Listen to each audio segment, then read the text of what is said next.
기술을 훔친 사람이 그 영웅이었다. 누구를 믿어야 할지 모르는 곳에서 진실은 어디로 향할까요? 여러분, 혹시 이런 상황 상상해 보신 적 있으신가요? 내가 일하는 공장에서 내가 매일 보는 상사가 사실은 수십억 원대 기술을 외부로 빼돌리고 있다면, 그리고 모두가 그를 정의로운 리더라고 믿고 있다면요. 하지만 더 충격적인 건 그 사실을 혼자만 알게 되었을 때입니다. 신고하면 모든 걸 잃을지도 모릅니다. 말하지 않으면 양심이 괴롭습니다. 과연 여러분이라면 어떤 선택을 하시겠어요? 믿었던 동료가 어느 날 낯선 이처럼 느껴진 적 있으신가요? 이게 진짜 맞는 건가? 하고 밤새 고민해 본 적 있으신가요? 오늘 전해드릴 이 이야기는 그런 현실보다 더 현실 같은 순간들 속에서 자신의 원칙 하나로 세상을 바꾼 한 남자의 이야기입니다. 죽음의 위협, 고립, 그리고 배신. 하지만 끝내 진실을 지켜낸 단 한 사람. 바로 지금 그 사연을 들어보겠습니다. 그 전에 잠깐! 좋아요와 구독은 큰 힘이 됩니다. 혹시 여러분, 공장이라는 공간이 사람을 어떻게 바꿀 수 있는지 생각해 보신 적 있으신가요? 그저 기계 소리와 먼지, 그리고 반복적인 일상만 존재하는 무채색의 공간이라고 여기시진 않으셨나요? 저도 예전에는 그렇게 생각했습니다. 하지만 지금은 다릅니다. 그곳이 사람을 숨쉬게도 만들고 동시에 무너뜨릴 수도 있다는 걸 저는 경험으로 알게 되었습니다. 안녕하세요. 저는 인도네시아 자카르타 외곽에 위치한 삼성전자 스마트 디스플레이 생산 기지에서 근무했던 사람입니다. 이름은 아르유나, 올해로 32이 되었습니다. 사실 이런 사연을 공개적으로 제보하게 될 줄은 몰랐습니다. 하지만 이 이야기를 전하지 않으면 안 될 것 같았어요. 제 자신에게도 또 같은 현실 속에서 살고 있는 많은 사람들에게도 꼭 필요한 이야기라고 느꼈거든요. 저는 자카르타에서도 가장 가난한 동네 중 하나에서 자랐습니다. 어릴 때부터 아버지가 계시지 않았고 어머니 혼자 저와 여동생을 키우셨습니다. 하루 벌어 하루 먹고 살아야 하는 삶이었죠. 전기는 자주 나갔고 물은 항상 탁했으며 창문 밖에서는 늘 이웃 간의 싸움 소리가 들리곤 했습니다. 저는 그 안에서 조용히 책을 읽으며 언젠가 이 삶에서 벗어날 수 있을지 상상만 했습니다. 하지만 현실은 늘 더디게 움직였습니다. 고등학교를 졸업하고 나서는 곧바로 잡화점, 세차장, 건설 현장, 그리고 마지막으로 불법 채권 추심을 대행하는 회사에서 일하게 됐습니다. 그건 제가 원했던 일이 절대 아니었습니다. 하지만 여동생이 대학에 가고 싶어 했고 어머니는 점점 건강이 나빠졌습니다. 방법이 없었습니다. 저는 언제나 현실의 벽 앞에서 무릎 꿇어야 했습니다. 그러던 중 삼성전자에서 자카르타 외곽에 대규모 생산 기지를 연다는 소식을 들었습니다. 세계적인 기업, 정직한 임금, 안정적인 복지. 모두가 말했습니다. 그곳에 들어가면 인생이 달라질 수도 있어. 저는 믿었습니다. 아니, 믿을 수밖에 없었습니다. 지원서를 넣고 면접을 보고 긴 대기 끝에 합격 통지를 받았을 때 저는 눈물을 흘렸습니다. 이건 제 인생에서 처음으로 공정한 경쟁에서 얻은 결과였거든요. 저는 더럽혀지지 않은 마음으로 일하겠다고 다짐했습니다. 절대 다시는 과거처럼 타인의 고통 위에 제 생계를 얹지 않겠다고요. 처음 공장에 들어갔을 때의 기억이 아직도 생생합니다. 제 키보다 큰 자동 설비들, 정교하게 움직이는 로봇팔, 그리고 철저한 관리 시스템. 모두가 눈부셨습니다. 이곳은 다른 세상이었습니다. 하루에 3번 제공되는 식사, 정확한 시급, 규칙적인 교대 근무, 무엇보다도 사람을 사람으로 대우해주는 느낌이 있었습니다. 하지만 그 이상이었습니다. 기술이라는 것이 이렇게 사람을 대하는 방식까지 바꿔놓을 수 있구나, 라는 걸 처음 느낀 곳이기도 했습니다. 저는 설비 보조 파트로 배정받아 하루 종일 자동화 기계와 스마트 센서를 점검하고 관리하는 일을 맡았습니다. 예상 외로 기술을 배우는 속도는 빨랐습니다. 그리고 곧 팀장도 저를 주목하기 시작했죠. 하지만 바로 그때부터였습니다. 무언가 이상하다는 느낌이 들기 시작한 게요. 처음에는 단순한 착각이라고 생각했습니다. 설비 데이터를 저장하는 서버에서 로그 기록이 누락된 적이 있었는데 그땐 단순한 시스템 오류겠거니 하고 넘어갔습니다. 하지만 이런 일이 반복되기 시작했습니다. 그것도 특정한 시간대, 특정한 장비에서만 말이죠. 한 번은 야간 근무 중이었습니다. 기계에서 이상한 알림이 떠서 모니터링을 확인했는데 통신 로그에 외부 접속 흔적이 있었습니다. 하지만 그것을 추적하려고 했을 때 모든 기록이 지워져 있었어요. 시스템 관리자에게 문의했더니 그는 대수롭지 않다는 듯 말했습니다. 아, 그런 일 자주 있어요. 그냥 캐시 오류일 거예요. 이상했습니다. 왜냐하면 그가 아무것도 보지 않고 그렇게 대답했거든요. 그러던 중 공장 안에서 분위기가 조금씩 바뀌기 시작했습니다. 기술은 현지의 것이다. 이제는 우리가 주인이 되어야 한다. 라는 말이 사람들 사이에 퍼져나갔습니다. 처음엔 현지 근로자들이 자긍심을 가지려는 움직임인가 했습니다. 하지만 그 중심에는 타우픽이라는 이름이 있었습니다. 타우픽은 원래 기술팀의 중간 관리자였지만 곧 노조 대표가 되었고 수백 명의 현지 인력들에게는 영웅 같은 존재로 추앙받았습니다. 그는 유창한 언변과 카리스마로 사람들의 마음을 사로잡았고 공장 바깥 언론에까지 자주 등장했습니다. 그는 삼성은 우리의 노동을 착취하고 있다고 주장했고 우리가 만든 기술을 우리가 소유해야 한다고 외쳤습니다. 겉으로는 그럴듯했습니다. 하지만 저는 그의 눈빛이 마음에 걸렸습니다. 그건 정의의 눈빛이 아니었습니다. 그건 오히려 거래를 알고 있는 사람의 눈빛이었습니다. 그리고 그 무렵부터 밤마다 정체불명의 차량이 공장 외곽에 나타났습니다. 어딘가 낯선 번호판, 잠시 멈췄다가 아무 일 없이 사라지는 모습. 관리자는 아무도 언급하지 않았고 보안팀도 그 존재를 부정했습니다. 하지만 분명히 존재하고 있었어요. 이쯤 되면 여러분도 의문을 품으실 겁니다. 왜 아무도 말을 하지 않았을까요? 왜 관리자도 기술팀도 심지어 보안 책임자까지 이 문제를 덮으려고만 했을까요? 저도 알고 싶었습니다. 그리고 결국 제가 직접 그 해답을 마주하게 되었습니다. 하지만 그 순간부터 제 삶은 더 이상 예전과 같을 수 없게 되었죠. 제가 지켜야 했던 것은 단지 제 일이 아니었습니다. 그건 더 큰 무언가였어요. 시간이 흐를수록 이상하다는 느낌은 점점 더 구체적인 실체를 드러내기 시작했습니다. 예를 들어 특정 부서의 설비에서만 유독 고장이 자주 발생하거나 단순한 기계 정비 요청인데도 관리자급 직원들이 직접 개입하는 일이 늘어났습니다. 보통은 정비팀의 일이 많은 작업인데도 말이죠. 게다가 업무 중 파일 서버에 접근하려고 하면 특정 폴더에는 접근 권한이 있음에도 불구하고 권한 없음 메시지가 뜨는 경우도 많아졌습니다. 저는 단순한 정비 보조일 뿐이지만 기계의 상태나 시스템 반응을 누구보다 자주 가까이에서 확인하는 위치에 있었습니다. 그래서였을까요? 사소하지만 반복적으로 이어지는 시스템의 작은 위반들이 눈에 띄기 시작했습니다. 무언가 아주 조직적으로 조작되고 있다는 느낌이 들었죠.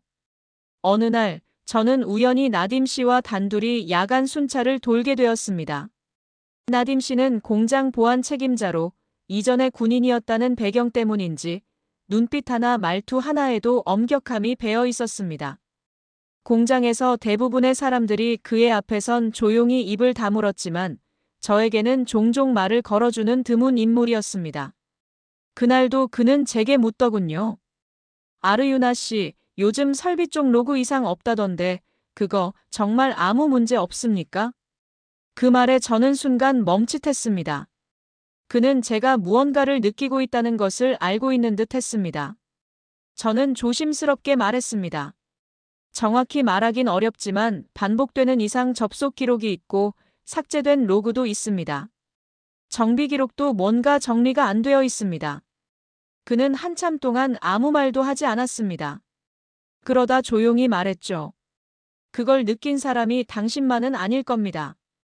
하지만 입 다물고 있는 사람이 대부분이죠. 이유야 다들 알 겁니다. 그는 저를 바라보며 한마디를 덧붙였습니다.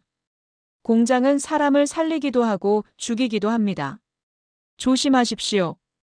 그 순간 등골이 오싹해졌습니다.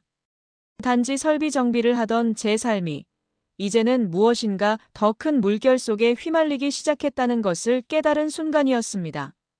며칠 후, 저는 정비 요청이 접수된 구역에서 믿을 수 없는 광경을 목격하게 됩니다. 평소 같으면 2인 1조로 들어가야 하는 고압 설비 구역에 타우픽 씨가 혼자 들어가 작업을 하고 있었습니다. 그것도 일반 직원은 접근할 수 없는 서버렉 근처였습니다. 저는 조용히 숨을 죽이고 그가 나올 때까지 기다렸습니다. 그리고 작업 후 남긴 로그를 몰래 확인했죠. 설비 점검이 아니라 시스템 내부의 특정 파일에 접근했던 흔적이 남아 있었습니다. 하지만 기록은 다음날 삭제되어 버렸고 보안 서버에는 접근 불가 상태로 바뀌어 있었습니다. 그때부터였어요. 저는 잠도 제대로 잘 수 없게 되었습니다. 매일 같은 시간에 공장 외곽을 순찰하는 보안 차량이 어느 순간부터 노선이 달라지고 정체불명의 검은 SUV가 공장 담장 근처를 맴도는 장면도 보게 됐습니다. 누군가 저를 지켜보고 있는 것 같은 기분이 들었고 심지어 제 사물함 안에 아무도 볼 수 없는 각도로 접힌 메모지가 들어 있었던 적도 있었습니다. 그 안에는 짧은 문장이 적혀 있었죠. 너는 지금 어디에 서 있습니까? 그 문장을 읽는 순간 몸이 굳어버렸습니다. 저만이 알 수 있는 메시지였습니다. 누군가는 제가 이 모든 의심을 가지고 있다는 걸 알고 있었고 그 사실을 아주 조용히 알려주고 있었던 겁니다. 한편 동료들 사이에서도 이상한 분위기가 감돌기 시작했습니다. 평소에 웃음이 많던 라흐마 씨가 갑자기 인사도 없이 사라졌고 기술지원팀의 알디 씨는 정직 처분을 받았습니다. 공식 사유는 내부 규정 위반이었지만 아무도 자세한 내용을 몰랐습니다. 아니, 알고 싶어 하지 않는 것처럼 보였죠. 저는 점점 이 공장이 무언가 거대한 비밀을 감추고 있다는 확신을 갖게 되었습니다. 그리고 그 중심에 타우픽이라는 인물이 있다는 것도요. 그는 이제 단순한 노조 대표가 아니었습니다. 언론 인터뷰에서 현지 근로자의 자주권을 주장하며 지역 정치인들과도 연계되고 있었고 그는 점점 영웅처럼 포장되어 갔습니다. 하지만 저는 알고 있었습니다. 그의 눈빛은 분노가 아닌 계산이었고 그의 말에는 진심이 아닌 욕망이 섞여 있다는 것을요. 제가 선택할 수 있는 길은 점점 좁아지고 있었습니다. 말을 하지 않으면 공범이 되는 것 같았고 말을 하면 무언가 큰일이 터질 것 같은 공포감이 저를 짓눌렀습니다. 하지만 저는 언젠가 이 어두운 구름 너머로 푸른 하늘이 다시 펼쳐지리라 믿고 싶었습니다. 그리고 그 하늘을 지키기 위해 저 자신을 걸기로 결심하게 되었습니다. 그렇게 시간이 흘러갈수록 저의 하루는 숨쉬듯 자연스러운 위장과 감정 억제로 채워지기 시작했습니다. 겉으로는 평소처럼 작업복을 입고 설비를 정비하며 동료들과 웃음을 나눴지만 속으로는 매일같이 이 공장의 심장에 무엇이 들어앉아 있는지를 고민하며 살아야 했습니다. 무엇보다 가장 두려웠던 것은 제가 점점 혼자라는 느낌을 떨칠 수 없다는 사실이었습니다. 예전에는 기술팀 동료들과 점심시간에 이런저런 잡담도 하고 주말이면 간단한 풋살 경기도 즐기곤 했습니다. 하지만 제 눈에 보이기 시작한 것들 접근 기록의 조작, 밤중에 어딘가를 오가는 관리자들, 그리고 입을 다물기 시작한 동료들이 하나둘씩 저를 다른 공간으로 밀어넣고 있었던 겁니다. 당장이라도 이 상황을 누군가와 나누고 싶었지만 믿을 수 있는 사람은 점점 사라졌습니다. 팀장은 타우픽과 점점 가까워졌고 나머지 동료들도 어느 순간부터 저와 눈을 마주치지 않으려는 듯 행동하기 시작했죠. 그러던 어느 날 공장 회의실 한쪽에서 익숙하지 않은 언어가 들려왔습니다. 브라질 포르투갈어였어요. 전기 설비 쪽 스마트 센서 오류로 기술 파견이 이루어졌다는 공지가 있었고 며칠 전부터 그쪽 시스템 점검을 맡은 외국 엔지니어가 도착한 상황이었습니다. 그녀의 이름은 라파엘라였습니다. 처음에는 단순히 다른 문화권에서 온 기술자라고 생각했습니다. 하지만 며칠이 지나자 라파엘라가 예사롭지 않다는 걸 알게 되었습니다. 그녀는 단지 시스템 점검을 하는 것이 아니라 시스템이 왜 오류를 내는지를 끝까지 추적하는 사람이었습니다. 현지 직원들과도 언어 장벽에도 불구하고 적극적으로 대화하려 했고, 무엇보다 그녀의 눈빛에는 나와 같은 의심이 담겨 있었습니다. 저는 용기를 내어 점심시간을 틈타 그녀에게 말을 걸었습니다. 영어로는 서툴렀지만 그녀는 제가 무언가를 전하고 싶어 한다는 것을 알아챈 듯 했습니다. Do you think the system errors are normal?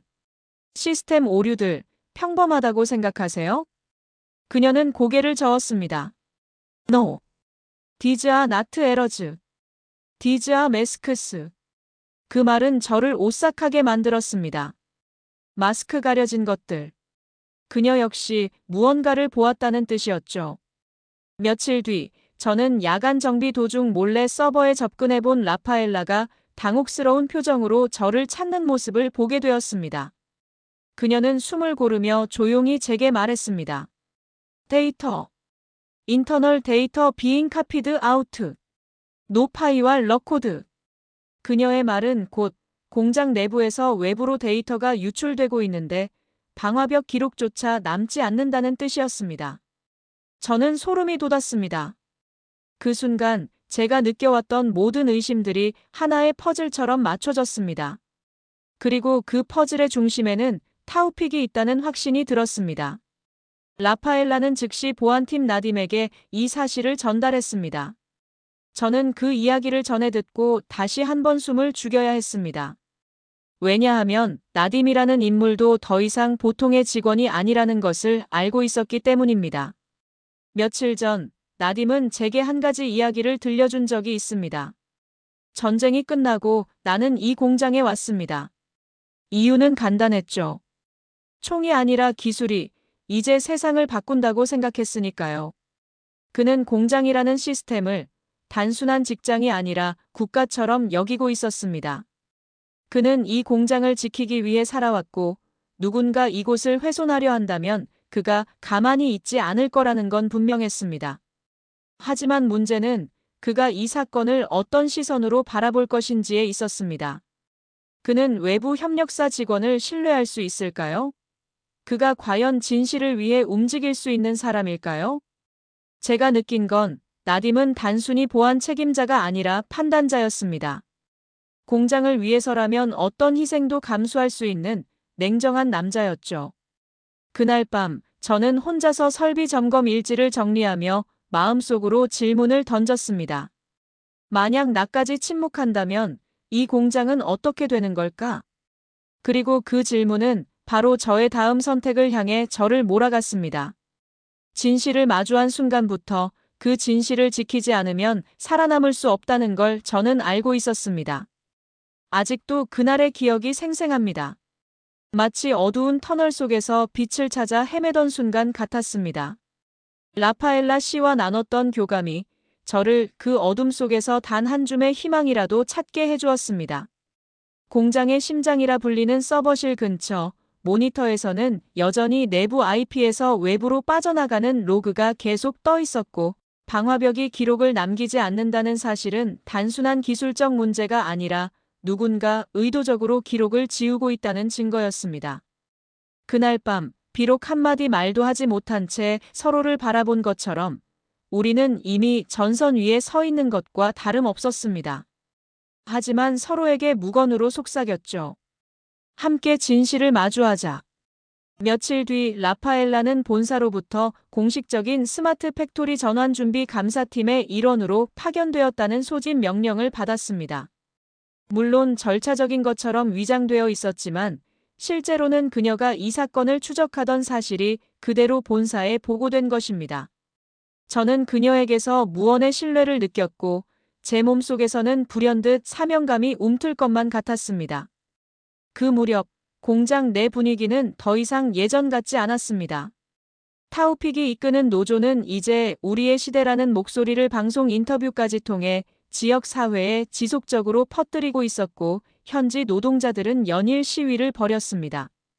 일부 언론 보도는 공장 내부의 갈등을 부추기며 타우픽을 마치 영웅처럼 묘사하고 있었습니다. 저는 방송을 보면서 내심 마음이 무너지는 느낌을 받았습니다. 얼마나 많은 동료들이 진심으로 지지한 것인지 생각하니 이 싸움이 얼마나 외로운 싸움인지 다시 깨달았습니다. 그런데 그 와중에도 이상하게도 프린터 한 대가 밤마다 서버실 근처에 두고 갔다는 사실을 알게 되었습니다. A사 용지가 뽑힌 흔적이 있었는데 무언가 문서가 출력된 뒤 바로 사라졌죠. 저는 그것이 이 사건을 추적할 중요한 증거가 될 것이라는 직감을 느꼈습니다. 하지만 누가 가져갔는지, 누가 본 것인지 알 수가 없었습니다. 그러던 중 라파엘라는 회의실에서 나딤과 단독 면담을 갖고 있다는 소문을 들었습니다. 곧이어 두 사람이 저를 조용히 부르더군요. 긴장한 얼굴의 라파엘라와 늘 무표정한 듯하지만 눈빛만은 날카로운 나딤 씨. 저는 그들을 만나러 갔습니다. 라파엘라가 먼저 입을 떼었습니다. 저희가 본사와 정부에 통보했습니다. 이 일은 단순한 에러가 아닙니다. 내부 고발이 이루어져야 합니다. 나딤 씨도 조용히 거들었습니다. 저도 이 공장을 지키기 위해 이미 증거를 확보해둔 상태입니다. 타우픽 씨가 일부 관리자와 공모하여 데이터를 지속적으로 유출한 정황이 있고 뇌물거래 의혹까지 포착했습니다. 그 말을 듣는 순간 제 속에서 무언가가 끓어올랐습니다. 이 와중에 제 역할은 여기서 증거를 건네는 것이라는 사실이 확실해졌습니다. 증거는 준비가 되어 있습니다. 제가 USB에 복사해둔 설계도와 데이터, 그리고 로그 파일들입니다. 라파엘라는 흥분된 목소리로 말했습니다. 좋습니다. 그러면 본사 감사팀과 정부 조사관이 올 때까지 여기서 지켜야 합니다. 하지만 조심하세요. 타우픽 측도 이미 움직이고 있을 수 있습니다. 나딤 씨는 더욱 냉정한 얼굴로 말했습니다. 내일 새벽 이 증거들을 전달할 겁니다. 자동차로 외곽 보안 동선이 아닌 비공식 루트를 이용할 예정입니다. 여러분들은 절대 이 정보를 누설하지 마세요. 밤새도록 제 심장은 뜨겁게 뛰었습니다. 설계도와 로그가 담긴 USB, 프린터에서 뽑힌 문서, 그리고 라파엘라 씨의 분석 보고서까지 모두 한데 엮여 진실이라는 연결선이 완성되고 있었죠. 그리고 그 새벽 실제 움직임이 시작되었습니다. 본사 감사팀이 도착하기 전 우리는 증거를 전달하기 위해 조용히 움직였고 멀리서 보안 차량의 움직임을 의식하며 최대한 은밀히 행동했습니다. 모든 것이 순조로워 보였습니다.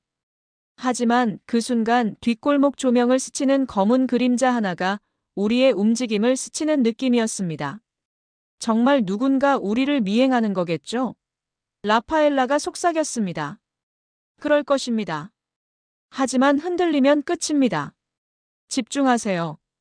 나딤 씨의 목소리가 낮게 울렸습니다. 그렇게 우리는 혼신을 다해 증거를 확보하고 전달 지점에 도착했습니다. 그리고 이게 끝이 아니겠지만 적어도 이 한 걸음이 큰 출발이 될 것이라는 것을 저는 가슴 깊이 알았습니다. 그때부터였습니다. 공장 내부에서 분위기는 급속도로 얼어붙었습니다. 타우픽과 그의 조직이 반격을 준비하기 시작했고 일부 관리자는 제게 조심하라는 협박의 말을 전하기 시작했습니다. 너희 행동은 공장의 균형을 무너뜨릴 수 있다는 이유였습니다. 하지만 저는 알고 있었습니다. 진실을 은폐할 때 얻은 안락함보다 드러났을 때 비로소 자유로워지는 용기가 필요하다는 것. 그 선택이 진정한 로컬 수호자로 향하는 첫걸음이라는 것을요. 증거를 전달한 그날 이후 제 일상은 완전히 달라졌습니다. 이전에는 하루하루가 단조로운 반복이었다면 이제는 공장 안의 모든 것이 저를 향해 조용히 움직이는 것 같은 느낌이 들었습니다. 라파엘라는 다음 날부터 모습을 감췄습니다. 공식적으로는 본사 감사팀에 합류해 서울로 복귀했다는 공지가 올라왔지만 누구도 그녀의 모습을 마지막으로 본 사람이 없었습니다. 저와 함께 서버실을 오가며 미소 지었던 그녀의 얼굴이 그 순간부터 저에게는 증거 그 자체처럼 느껴졌습니다. 그녀가 본 모든 것, 남긴 로그, 말했던 그 문장들까지. 그녀는 제가 이 싸움을 계속할 이유가 되었습니다. 나딤 씨 역시 달라졌습니다. 그는 전보다 더 자주, 더 조용히 공장을 순찰했고 외부 보안망까지 직접 확인하는 일이 많아졌습니다. 공장 전체가 긴장 상태에 돌입한 느낌이었습니다. 상부는 감사를 시작했고 타우픽은 기자 회견에서 삼성전자에 대한 강력한 항해 성명을 발표했습니다. 내부 고발이라는 이름 아래 다문화 인력을 통제하려는 시도는 더 이상 용납할 수 없다. 는 그의 말은 언론을 타고 전국에 퍼졌습니다. 그때부터였습니다. 저를 바라보는 동료들의 시선이 바뀐 것이. 저와 늘 함께 일하던 수디르 씨는 점심시간에 제 옆자리에 앉지 않았습니다. 같은 조였던 리오 씨는 작업 중 실수로 공구를 제 발치에 떨어뜨렸고 아무런 사과도 하지 않았습니다. 정비일지를 공유하던 팀장조차 제가 다가가면 조용히 다른 곳으로 자리를 옮겼습니다. 공장은 저를 배척하고 있었습니다. 어느 날 아침 사물함을 열었는데 작은 봉투 하나가 놓여 있었습니다.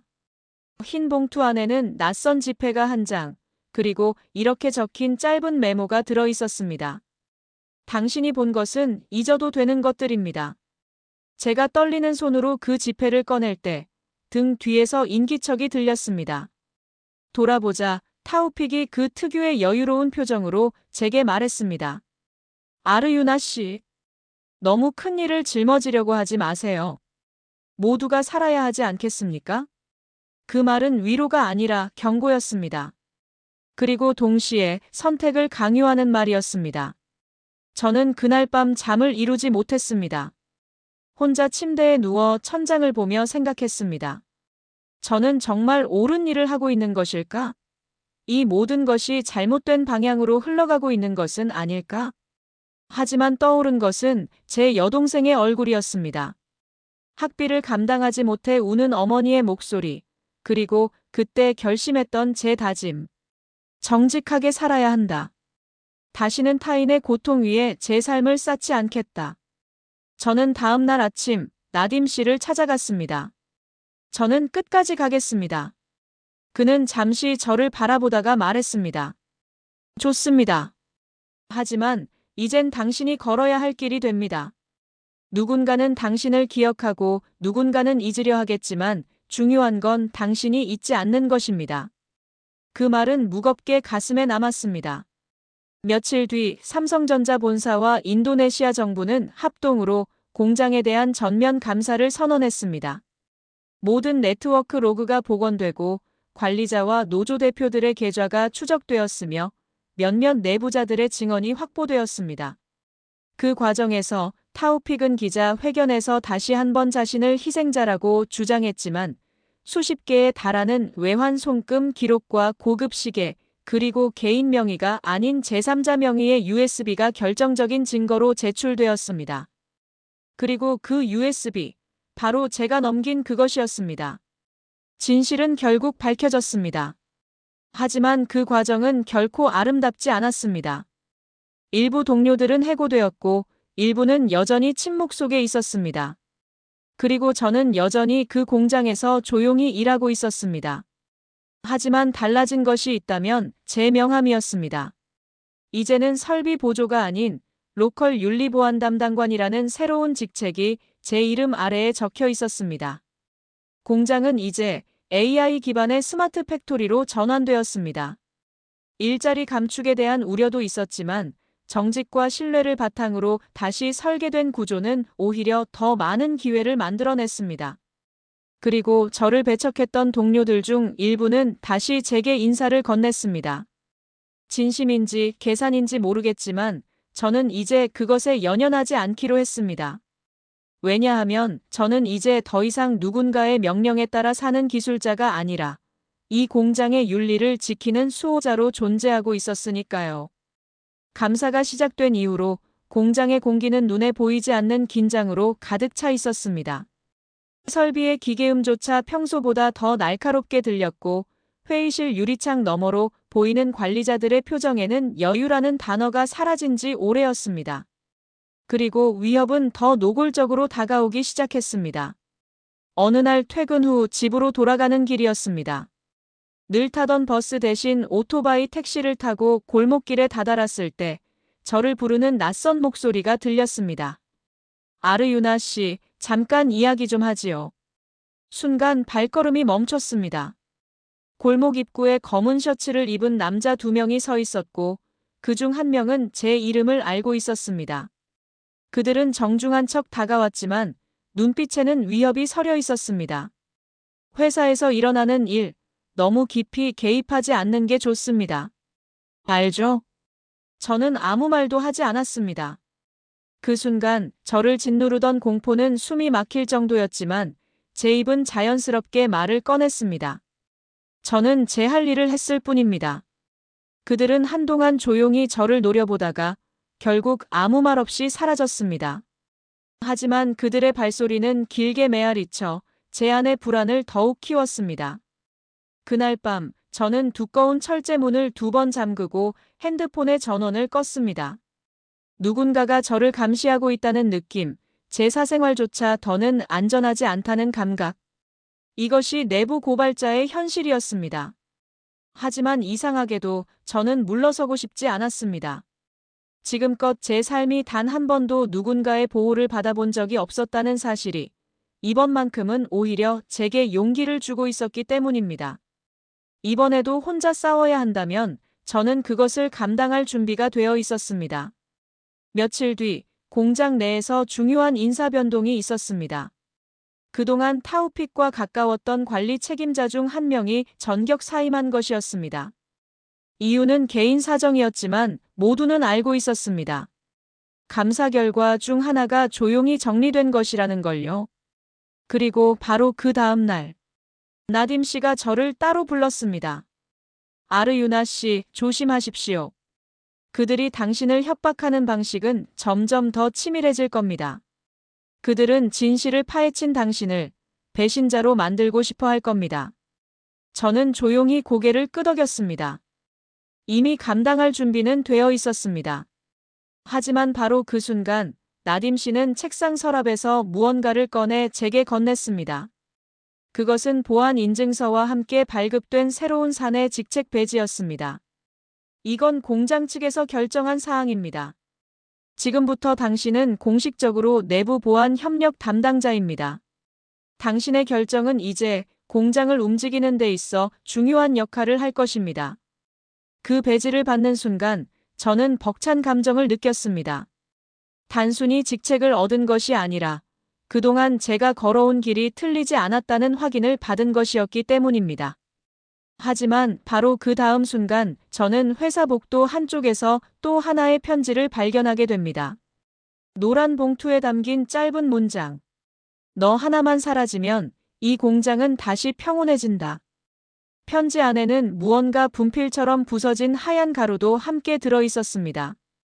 저는 즉시 보안팀에 보고했지만 발신자를 특정할 수는 없었습니다.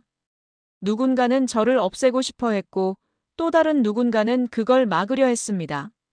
그 모든 긴장과 불안 속에서도 저는 매일같이 일지를 작성하고 시스템 로그를 모니터링하며 감사팀에 필요한 자료들을 준비했습니다. 일상은 공포 속에서도 계속되어야 했습니다. 그리고 저는 그 일상을 견디는 법을 이 공장에서 배워왔던 겁니다. 누군가는 제가 회사에 충성한 사람이라고 말할 수도 있겠지만 저는 그렇게 생각하지 않습니다. 저는 다만 이곳이 무너졌을 때 피해를 입을 수많은 동료들을 생각했습니다. 제가 숨쉬는 공간, 제가 속한 사회, 그리고 제 가족. 그들이 더 이상 불안에 떨지 않아도 되는 공간을 만들고 싶었습니다. 그래서 버텼습니다. 그리고 그 모든 무거운 날들 끝에서 저는 마침내 깨달았습니다. 이 싸움은 누군가를 쓰러뜨리기 위한 것이 아니라 더 이상 무너지지 않기 위한 저의 투쟁이었다는 것을. 누군가의 인생에서 단 한 번 모든 진실이 뒤바뀔 수도 있는 밤이 있다고 한다면 제게는 바로 그날이었습니다. 그날은 공장의 삼성전자 본사 감사본부 팀장과 인도네시아 기술산업부 관계자들이 직접 방문한 날이었습니다. 이전까지는 서류와 시스템 로그를 기반으로 진행되던 조사가 이제는 실사에 들어간다는 뜻이었고 이는 곧 사람을 보는 단계로 넘어갔다는 의미였습니다. 회의실은 오전부터 긴장감으로 가득했습니다. 파란색 셔츠에 노란 사선 로고가 찍힌 공장 임직원 유니폼이 공식 석상에 늘어선 장면은 마치 군대의 사열식 같았습니다. 그리고 그 정중앙 타우픽이 서 있었습니다. 그는 여전히 당당한 표정이었고 그의 눈빛에는 오히려 여유마저 느껴졌습니다. 내가 지는 싸움은 시작하지 않는다는 듯한 눈빛이었죠. 저는 복도 구석에 조용히 서 있었습니다. 제 임무는 더 이상 말이 아닌 기록으로 진실을 증명하는 것이었기 때문입니다. 그리고 정확히 오전 11시 43분, 감사팀장은 중대한 발표를 시작했습니다. 저희는 내부자의 결정적인 제보와 보안 로그 분석, 그리고 관계자의 계좌 추적을 통해 본 공장에서 기술 유출이 있었다는 정황을 확인했습니다. 공장 내부는 일순 조용해졌습니다.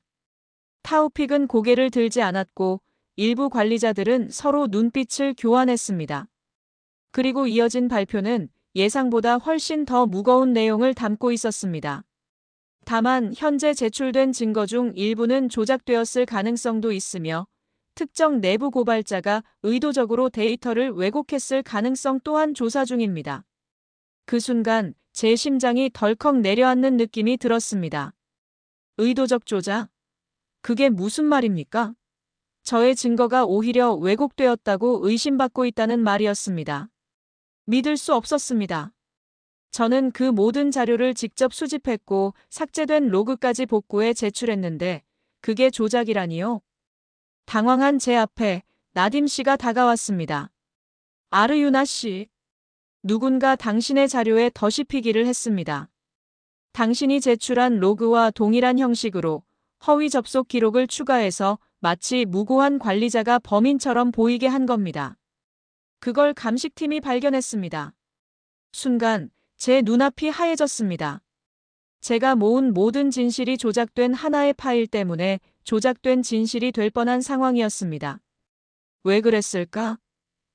이 질문이 머릿속을 파고들었습니다. 누군가가 저를 함정에 빠뜨리기 위해 아니면 이 모든 사실 자체를 무력화시키기 위해 고의로 제 정보를 오염시킨 겁니다. 이거 타우픽 쪽의 역공입니다. 정면 대응은 피하십시오. 지금은 기다려야 합니다. 나딤 씨는 그렇게 말하며 저를 회의실 밖으로 데리고 나갔습니다. 하지만 저는 멈출 수 없었습니다. 라파엘라 씨가 복귀한다는 소식이 전해졌기 때문입니다. 그녀는 삼성 본사와 기술보안센터의 요청으로 급히 복귀해 조사에 합류하게 되었습니다. 저는 그녀에게 이메일로 사실을 모두 전달했고 특히 USB 로그 파일이 오염되었을 가능성에 대한 분석을 부탁했습니다. 그리고 그 다음 날 아침 기적 같은 일이 벌어졌습니다. 라파엘라 씨가 삼성 보안팀과 함께 공장에 직접 나타난 것이었습니다. 그녀는 곧장 감사팀장을 찾아가 비공개 분석 보고서를 제출했습니다. 보고서에는 다음과 같은 문장이 포함되어 있었습니다.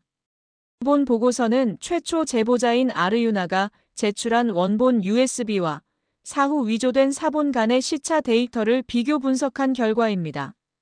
원본에는 존재하지 않는 0.23초 지연의 로그 더시핌 현상이 발견되었습니다. 이는 사후 조작의 결정적 증거입니다. 그 말은 곧 저의 진술이 조작되지 않았음을 과학적으로 증명한 것이었습니다. 타우픽은 그 순간에도 웃고 있었습니다. 하지만 감사팀장이 다시 입을 열었을 때 그의 얼굴에서 미소는 서서히 사라지기 시작했습니다. 따라서 기술 유출 주범은 타우픽 씨와 그의 하부 관리진 3명으로 특정됩니다. 이들에 대한 사법 처리 및 출국 금지가 즉시 시행될 것입니다. 그 말과 동시에 공장 내 보안 인력이 조용히 움직이기 시작했습니다. 타우픽은 무언가 말하려 했지만 그 어떤 변명도 허용되지 않았습니다. 그는 결국 체포되며 이건 정치다 라고 외쳤지만 아무도 그 말에 귀를 기울이지 않았습니다. 그 순간 저는 알았습니다. 진실은 느리게 걸어도 결국 도착한다는 것. 그리고 저는 그 진실을 위해 싸운 사람이 되었다는 걸 말입니다. 타우픽이 체포된 그날 공장은 숨을 쉬지 않는 것 같았습니다. 기계는 여전히 작동하고 센서는 정해진 값을 감지하고 있었지만 사람들의 움직임은 마치 슬로우 모션 같았어요. 그가 사라졌다는 사실이 충격이었을까요? 아니면 그를 믿고 따랐던 이들이 느꼈을 배신감 때문이었을까요? 몇몇 직원은 그의 이름을 입에 올리는 것조차 꺼렸습니다. 몇몇은 그럴 줄 알았다고 말했고, 또 어떤 이들은 조용히 책상을 정리하고 자진 퇴사서를 제출했습니다. 하지만 그 누구도 아르유나라는 이름을 공개적으로 비난하거나 지지하지 않았습니다. 그것이 더욱 무서운 일이었습니다. 완전한 침묵이라는 사회적 공기가 저를 조용히 고립시켜갔기 때문입니다. 타우픽과 가까웠던 팀장, 관리자, 현지 노조 간부들은 공식적으로 직위 해제되었고 감사팀은 그들의 계좌에서 중국계 기술 중개회사와 연결된 금융 흐름을 포착했습니다. 현지 자주권을 외치던 목소리 뒤에는 수만 달러의 송금 기록과 고급 SUV 리스 계약서가 붙어 있었습니다. 공장 벽면에 붙어 있던 기술은 우리의 것. 이라는 포스터는 며칠 후 누군가에 의해 찢겨져 있었습니다. 그것은 단지 종이 한 장이 아니라 수많은 사람들의 신념과 기대, 그리고 그 뒤에 숨어있던 거짓의 가면이 떨어져 나간 순간이었습니다. 그 무렵 삼성전자 본사에서는 중요한 발표를 했습니다. 자카르타 공장을 AI 기반 스마트 팩토리로 전환하고 윤리적 노동 및 정보 보안 시스템을 강화하겠다는 내용이었습니다. 공장의 자동화 비율이 높아지며 일부 단순 업무는 줄어들었지만 동시에 내부 고발자 보호 시스템과 다문화 노동자 자율협의회가 설립되었습니다. 그리고 바로 그 자리에 제가 있었습니다. 저는 삼성전자의 현지 윤리보안 담당관으로 공식 승진 통보를 받았습니다. 새로운 사무실, 새 명함, 그리고 더 이상 설비 기름에 찌든 손이 아니라 결정을 내리는 손을 가지게 되었습니다. 하지만 무엇보다도 감동적인 순간은 저의 여동생으로부터 받은 편지였습니다. 오빠, 나 장학금 받았어. 나중에 이 학교에 오면 꼭 구경시켜줄게. 나도 나중에 누군가의 용기가 되고 싶어. 편지를 읽고 있던 그날 밤, 저는 처음으로 울었습니다. 이 모든 고통, 이 모든 위협과 외로움이 누군가에게 용기가 되었다는 사실이 저를 무너뜨렸습니다. 하지만 그 무너짐은 패배가 아닌 해방이었습니다. 며칠 뒤 감사팀이 마지막 점검을 마치고 귀국하면서 공장은 다시 평온을 되찾았습니다. 아니, 어쩌면 처음으로 진짜 평온을 맞이했는지도 모르겠습니다. 거짓 없이, 조작 없이, 침묵이 아니라 대화로 움직이는 공장. 그날 이후 저는 매일 아침 제 책상 앞 창문으로 보이는 하늘을 바라봅니다. 자카르타의 하늘은 가끔 뿌옇지만 그 속에도 푸른 빛이 존재한다는 걸 저는 압니다. 그리고 저는 그 푸른 하늘을 바라보며 매일 속으로 말합니다. 두려움을 이긴 사람만이 내일을 말할 자격이 있죠. 이 모든 사건이 끝난 뒤 제 삶은 눈에 보이게 달라졌습니다. 달라진 건 단지 직함과 업무가 아니라 제가 세상을 바라보는 시선 그 자체였습니다. 이제 저는 삼성전자 자카르타 스마트 디스플레이 기지의 현지 윤리보안 담당관이라는 직책을 맡고 있습니다. 보안 카드를 찍고 들어가는 사무실, 매일 확인해야 하는 감사 모니터링 시스템, 직원 상담 일정과 정기적인 다문화 윤리 교육까지 제 하루는 더 이상 기계와 센서의 오류를 고치는 일이 아닙니다. 이제는 사람의 균열을 먼저 살피고 시스템의 양심을 지켜야 하는 역할이 되었죠. 업무는 쉽지 않았습니다. 공장 내부에는 여전히 신뢰를 회복하지 못한 직원들이 있었고 윤리보안? 그건 말뿐이야. 라는 냉소적인 말도 종종 들려왔습니다. 하지만 저는 알고 있습니다. 냉소를 없애는 유일한 방법은 신뢰를 쌓는 것이라는 걸요. 제가 가장 먼저 시작한 건 경청이었습니다. 매주 한 번 각 부서의 직원과 10일로 대화를 나누는 시간을 마련했습니다. 저는 그들에게 명확하게 말했습니다. 감시가 아닌 신뢰를 만들기 위해 이 자리에 왔습니다. 여러분이 말하는 진심을 제가 지키겠습니다. 처음엔 단 2명이 신청했지만 시간이 지나면서 점점 참여자가 늘어났습니다. 누군가는 동료 간의 괴롭힘을, 또 누군가는 관리자의 모호한 지시를 조심스레 털어놓기 시작했어요. 그 이야기는 마치 바늘귀처럼 작고 아팠지만 그 바늘이 엉킨 실을 풀어주는 열쇠라는 걸 저는 알고 있었습니다. 그리고 저는 실타래를 하나씩 풀어나갔습니다. 공장은 빠르게 변화하고 있습니다. AI 기반 스마트 설비가 도입되면서 단순 반복 업무는 줄었지만 그만큼 새로운 교육이 절실해졌습니다. 그래서 저는 내부 고발자를 포함한 윤리 고급 교육반을 신설하고 라파엘라 씨와 온라인으로 연계해 강의를 진행하고 있습니다. 한국 본사에서도 저의 제안에 관심을 보였고 몇몇 글로벌 거점 공장에서도 비슷한 프로그램을 준비 중이라는 소식을 들었습니다. 그럴 때면 정말 믿기지 않았습니다. 불과 1년 전, 저는 하루 10시간 이상 기계 아래서 기름 묻은 손으로 나사를 돌리던 설비 보조원이었죠. 불법 추심에 시달리던 과거를 숨기고 누구보다 조용히 살고자 했던 존재였습니다. 그런데 지금은 누군가의 목소리를 지키는 역할을 맡고 있다는 것 자체가 저에겐 아직도 기적처럼 느껴집니다. 그렇다고 모든 게 완벽해졌다는 뜻은 아닙니다. 여전히 외부에서 기술 유출을 노리는 시도는 존재하고 일부 관리자들은 저를 회사 측 스파이처럼 바라보는 시선도 있습니다. 하지만 괜찮습니다. 저는 이제 그 시선에 무너지지 않습니다. 왜냐하면 저는 이제 제가 누구인지를 정확히 알고 있으니까요. 저는 삼성전자의 윤리보안 담당관이기 전에 이 도시의 한 빈민가에서 태어난 아르유나라는 사람입니다. 저는 과거를 부끄러워하지 않습니다. 그 과거 덕분에 제가 지금 어떤 선택을 해야 하는지 분명히 알 수 있었으니까요. 가끔 여동생과 영상통화를 하면 그녀는 이렇게 말합니다. 오빠, 나중에 진짜 책 쓸 거야. 푸른 하늘을 지킨 남자라는 제목 어때? 그 말에 저는 웃으며 고개를 저었습니다. 그건 너무 멋있어. 그냥 공장에서 일하던 형 이야기 정도로 하자. 하지만 제 마음속 깊은 곳에서는 그 제목이 틀리지 않았다는 걸 압니다. 이곳 자카르타의 하늘은 여전히 흐리고 탁할 때도 많지만 그날의 하늘은 선명히 푸르렀습니다.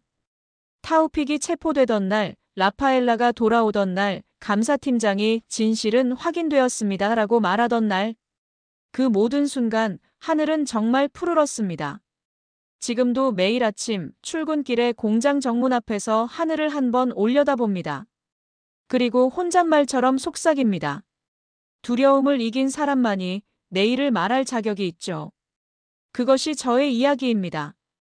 그리고 지금 이 영상을 보고 계신 여러분. 혹시 여러분도 무언가의 진실을 마주하고 계신가요?